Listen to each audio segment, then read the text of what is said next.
Welcome to BusyBooks. In this video, we will show you how to create a vendor, a person or company that sells goods or services. How to create a new vendor.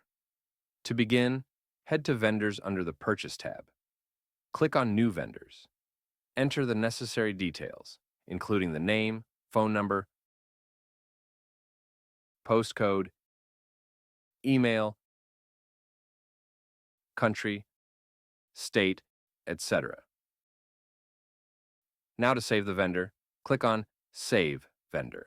Your vendor is now created. How to edit and delete a vendor. Now to edit a vendor, go to Vendors. Choose the vendor that you want to edit. Click on Edit icon. Edit the required details and click on Save Vendor. To delete a vendor, choose the vendor that you want to delete. Click on Delete icon, and you are done. Thank you for watching.